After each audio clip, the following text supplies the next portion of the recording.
Community Forum is sponsored by the Easton Grange 196 and a friend of Yardley Wood Rink and the Easton Lions Club.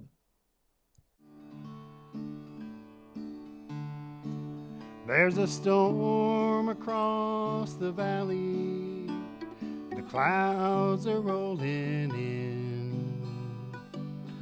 The afternoon is heavy on your shoulders. There's a truck out on the 4-lane, a mile or more away.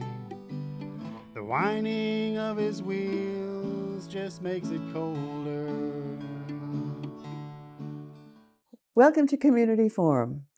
Today is February 12th, 2024.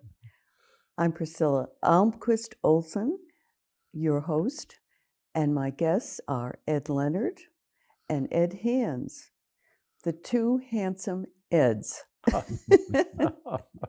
And as you all know, Ed Hands is one of our local historians, and Ed Leonard, although he has an English surname, apparently is half Swedish.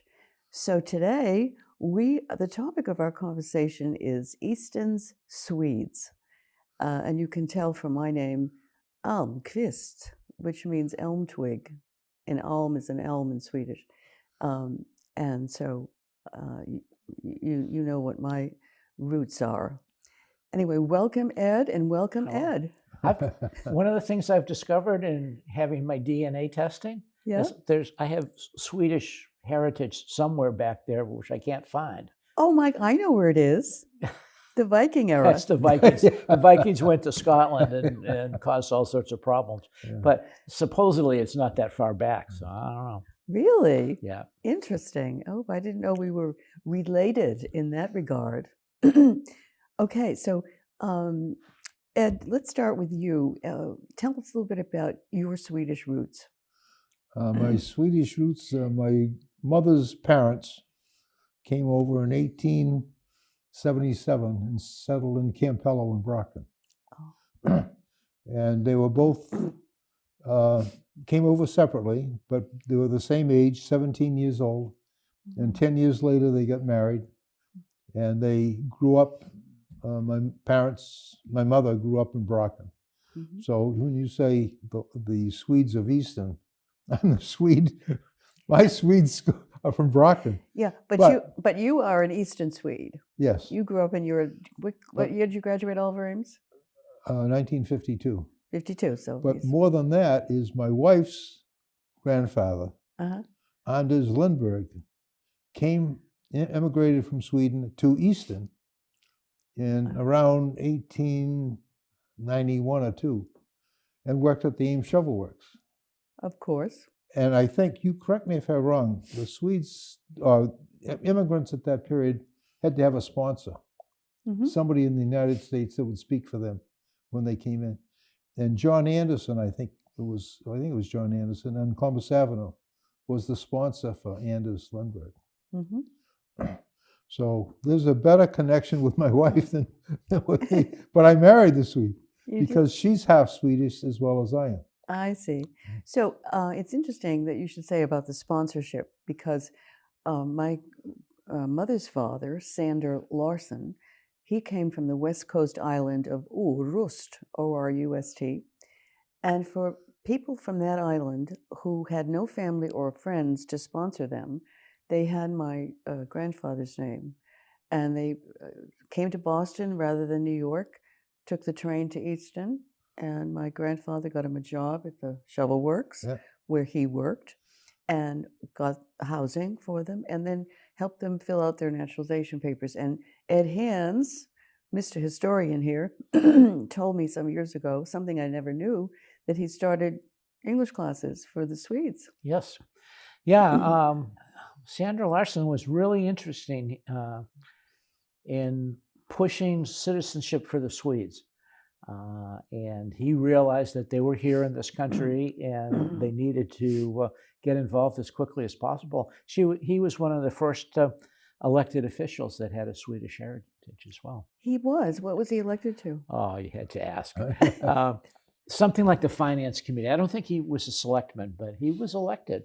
So I see. might have been a village district thing, which would have been easy to do since there was probably a majority of Swedes at that time in Northeastern. Mhm. It's interesting too. You would think that with Brockton and Easton so close together, it was one migration, but it really wasn't. The Swedes of Easton came mainly for the shovel works, and the Swedes in Brockton came for all the other factories shoe. over there, the The shoe shoe factory. factories. Yep. And what united them were common social groups and churches. Yes. Mhm. Yes. Right. And one thing that my mother always said was that my grandfather was on the first board of directors of the Eastern Cooperative Bank, which became, well, as we know now in Easton, the Bank of Easton. So some years back, I asked the president of the Bank of Easton. He looked it up and he said, sure enough, Sander Larson was on the first board of directors. So even though he was a laborer, a shovel worker, he was very civic-minded. He was very well respected and was on that board. Now, interestingly enough, I mean, he was a smart guy. His father was a judge in Sweden, but he was one of 8 boys. In fact, I think there were 15 children that his father fathered. And the oldest son always got the farm. So, and when he came over in 1888, he left no jobs in Sweden. I mean, there were no jobs. It was, and the island is a beautiful island. I visit there every other year to see my family, and I do speak Swedish rather fluently. And it's a most beautiful place. And it really breaks my heart to think that he had to leave that. On the other hand, I'm delighted he did, because I wouldn't be here otherwise. Yeah, likewise. And they were getting good reports. The Swedes that were here were writing letters back and saying, come on over. It's great. Mm-hmm. Good place to live. Now, Ed, isn't it true that the Ames family actually sent an emissary to Sweden to lure some of them over? Well, the company had been buying iron and steel from Sweden way back in the 19th century. They had been right after the founding of the company. They bought iron from Russia, believe it or not, and then it was a lot easier to buy it from Sweden. Plus, Sweden had a much better reputation in the iron industry. So that came first, and then yes, there were agencies in Sweden and agencies in the United States that would find work for or potential work for immigrants, and the Ameses did contact that. Well, then the Ames also helped support the Swedish Covenant Church on Main Street. Mm-hmm. They paid the church so that people would come to work here, would have a church to go to. And they built the Catholic Church too, the first Catholic Church. Mm-hmm. And helped out on a number of other churches as well. Yeah. Yeah. And I believe the first church that the Ameses built was on Pond Street for the Irish. Yes, it was a chapel. That's because initially when the first Irish came here, there weren't enough people, there weren't enough Catholics, so that they didn't have Sunday services every Sunday. There was an itinerant priest who did 3 or 4 small towns. Mm-hmm. And then shortly thereafter, in the 1860s or 1870s, St. Mary's was built up on Main Street, and that lasted for quite a while. I remember that because there was a big fire that destroyed St. Mary's. It was St. Mary's Hall when I was a kid growing up. Yeah. And the stone church that we know now, I think, was built like around 1902 or something. Yeah.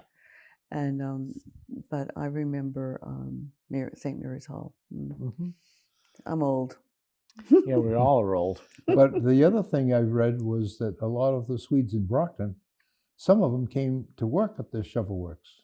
Yes. They commuted from Brockton to the shovel Sure, works. and there were Swedes in Easton who commuted to the shoe shops. factories because there was a trolley connection right up Main Street into Brockton. So there are a lot of them going back and forth.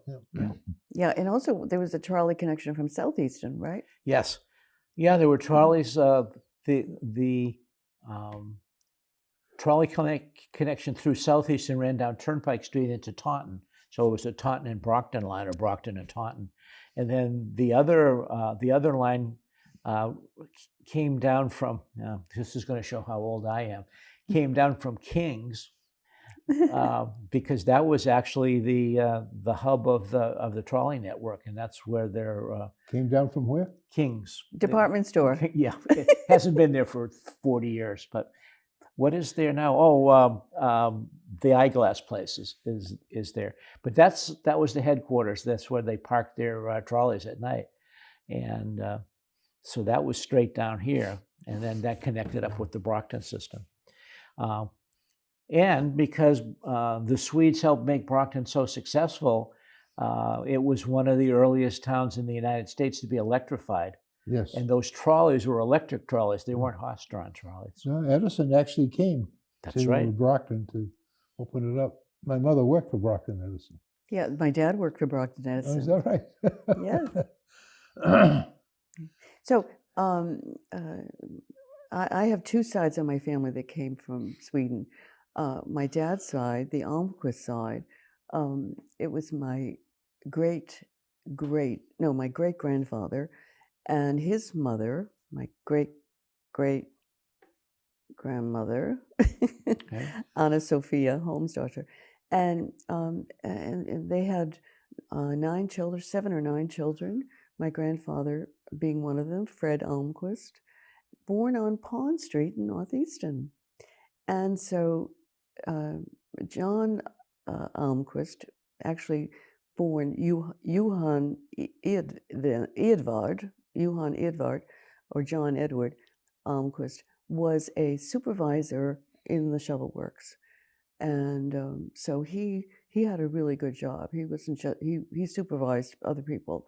And maybe that's why he could have so many kids, who knew?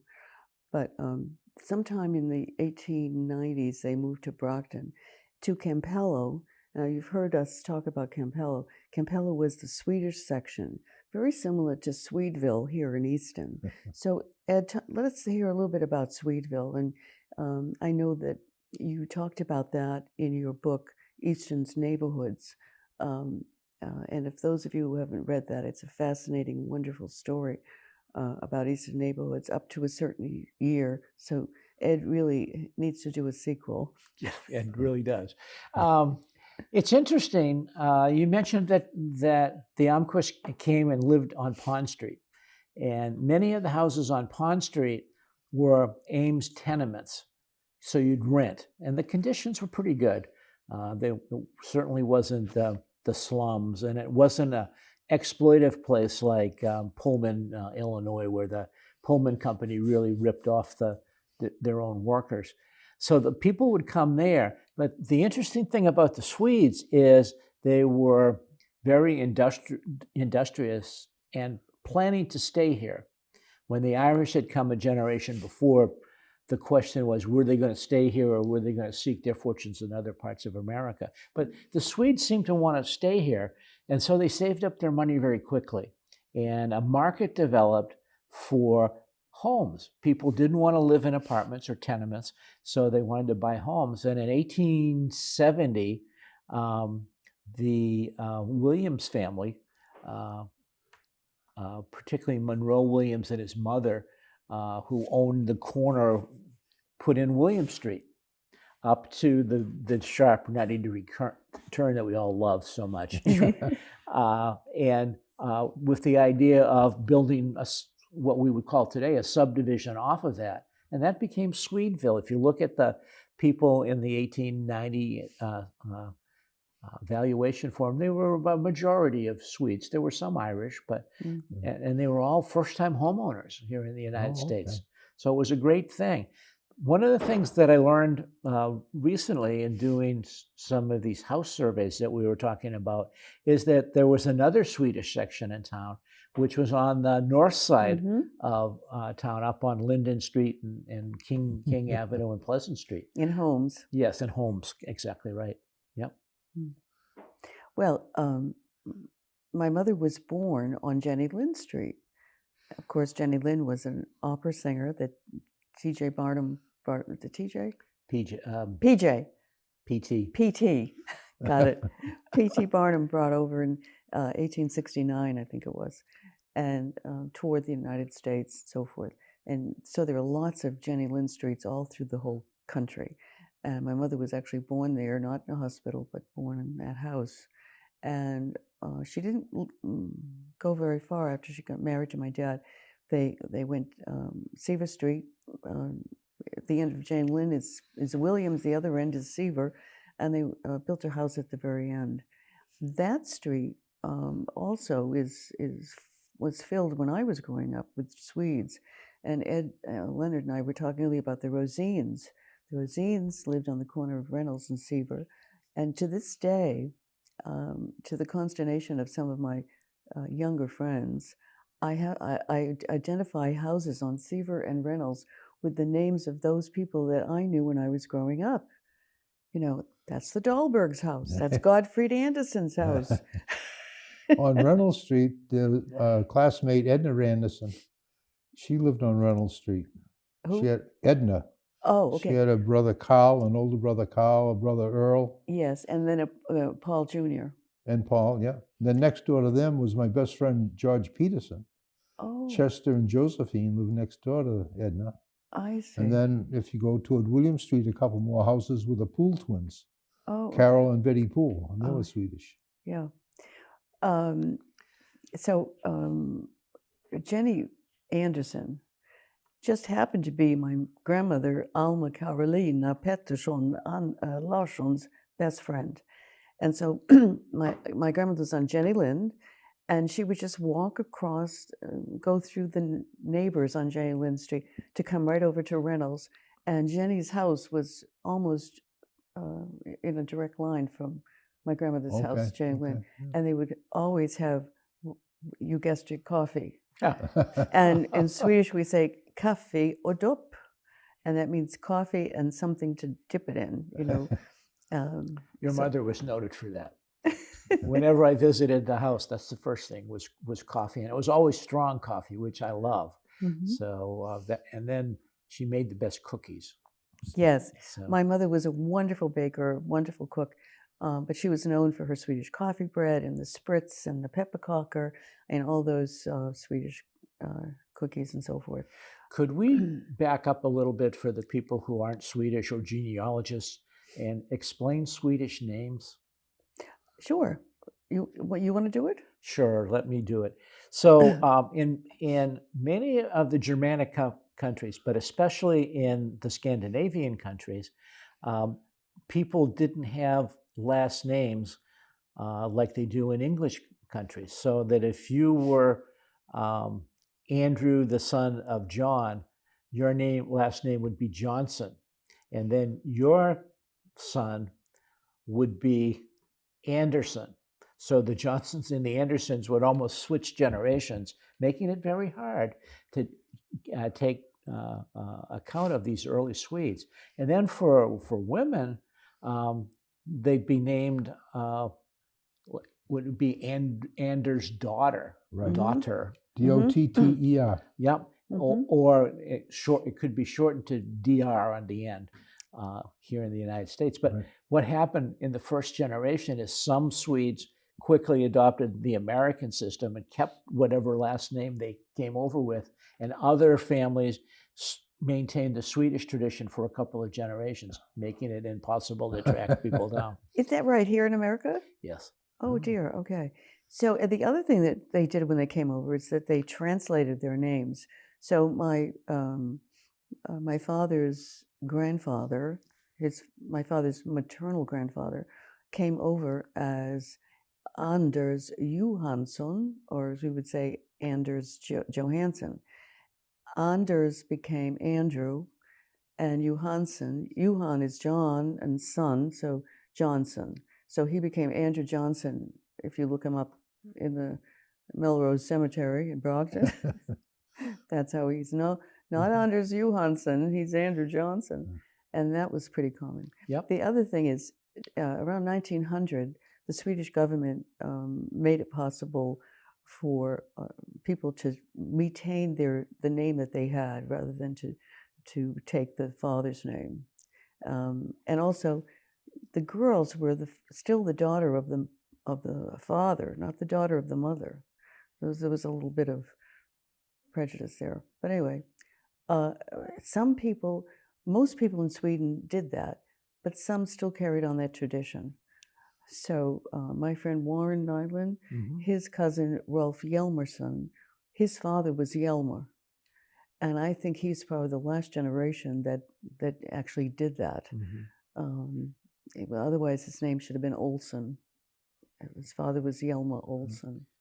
There was another thing that happened was this, in Sweden, they had too many Johnsons and Andersons and whatever, so they started changing their name. And my grandfather was Carl Ostland, but when he came over here, or before he came here, in the military, they changed his name to Söder, S-O-D-E-R.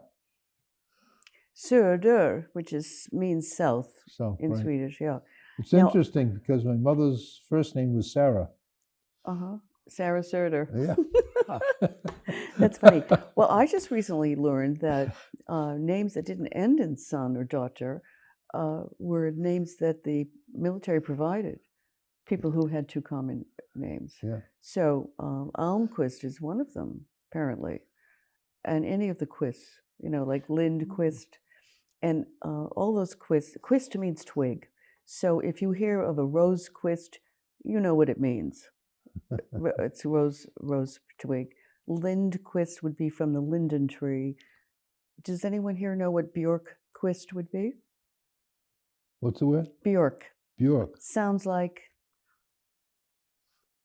birch. Oh, okay. Sounds like an Icelandic singer, but that's... And speaking of Iceland, they still have the tradition. And in Icelandic, the word daughter is not D-O-T-T-E-R, it's D-O-T-T-I-R. And one of the recent presidents of Iceland, a woman who had her last name was something daughter. Yeah. So let's talk about the Swedes of Easton. What did most of them do, Ed, when they came here? Most of them worked in the shovel works. It was, from the best we've been able to tell, quite a few, maybe the majority, came from the iron working regions in southern Sweden, and so there was some connection to the industry. How about from Wales? Any from Wales? Welsh? Well, that's my heritage. And, me too, on my father's side. Okay. No, we had some English guys that ran the steam engines, and we had some Scots. There were very few Welshmen here. But the original iron industry in this country came from the Leonards. Came from the Leonards Yeah. in the 1600s. Yes, exactly. Yeah, wherever there's a blast furnace, there's a Leonard, was a saying. Yeah, right. And right here on Pond Street, Eliphalet Leonard, the first. He had a forge here. Yep. And the Ameses bought that, and that became the beginning of the Ames Ironworks. That's the third. That's Eliphalet the first had a. They all had a blast furnace or forge or hammer shop or whatever you want to call it. Probably not a blast furnace. Right on Main Street at where the Queesick crosses under Main Street. That became known as the Red Factory site. Red Factory, but that was there in 1713, right.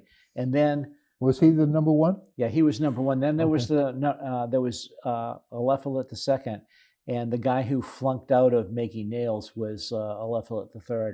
And he's the one where Fred exactly. Notice how my guests get off the topic because they're true historians. Now, Ed Hands is an official historian. He was a history teacher and chairman of the department of Oliver Ames High School for many years.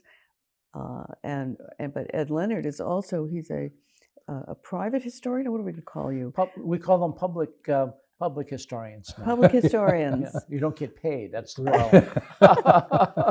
You didn't get paid enough. Okay, so Ed, I see you have a lot of information here. So let's go on. Tell us a little bit more about your family. Well, I was just going to say that you're talking about the food. Mm-hmm. What I remember is the Swedish, especially the bakery products. I wasn't into the fish. Inlexil was not my favorite. Oh, I love it. That's pickled herring. My But- mother loved it too. It turns out that in this area there were so many Swedes that when she was in college, the inexpensive place for college students to eat were Swedish smorgasbord restaurants, and you'd go in. It was a buffet, Right. and you'd pay, and you'd go around. So she loved pickled herring and cream. Oh, Yes. okay. Oh, that was her All favorite. the foods were white. Mhm. The fish, the cream, the milk. Yeah. I mean, a lot of whipped cream. But anyway, that you mentioned the smorgasbord. Officially, the Christmas Eve meal in the Swedish home was a smorgasbord. Mhm. And I remember celebrating that my whole life with my family until I married my wife from Attleboro. Mhm. And she grew up with a smorgasbord. And even today, every Christmas Eve, Mm. we have a Swedish smorgasbord Oh, nice. in Attleboro. Oh, I'll have to get an invitation. Yeah. So It's how do getting you pretty feel big about now. This? This year, there was like 50 people there. Really? Okay, so it's I'm going to correct your spelling, your pronunciation. It's a smörgåsbord. Smörgåsbord. Smorgasbord. And bod, and bod means table, and smörgås is sandwich. So, So it's a sandwich table. yeah, sandwich Okay. table. Okay. All right. So, How do you explain that? What is it, lutefisk? Yeah, lutefisk. lutefisk, yeah. That's Yeah, another you white fish. you either love it or hate it, and I loved it. And my mother always made it new. It was Yep. a cream sauce Yep. with mustard in it, mustard Oh, powder. mustard. I don't remember the mustard. And then she You would had to have that to kill the taste. so you would take the lutefisk and then you'd pour the sauce over it, and then you put a big chunk of butter on it. And Yeah. I always peppered mine. Oh, it was so The- delicious. The process, though, was for New England cooks who have probably made fish chowder with salt cod. Just like salt cod, you had to get the preservative out of it. And in the case of that, it was Lye. lye rather than Right. Well, that's how they salt. preserved it. Yeah. It would be like a board. Yeah. Just, Right. Oh yeah, and then you absolutely. have Yeah. you'd Yeah. soak it in water and put it out in the back porch, and And- you'd and rinse soak it out Soak it in about more 4 water. times before you could make anything up. Okay, well, we're going to have to sum it up for this segment, but we're going to do another segment because we have so much to talk about. But I can remember my mother made all the Swedish delicacies for smorgasbord Christmas Eve. And I can remember as a child going out in the garage and being surprised by seeing the pig's head, a pig's The what? head, pig's head. And she Oh. would take that and she would make Priscilla with it. And we'll talk about that in our next segment. Until then, Priscilla Almquist-Olsen bidding you farewell. And until we're going to do another segment because we have so much to talk about. And we'll see you next time. Until then, be well.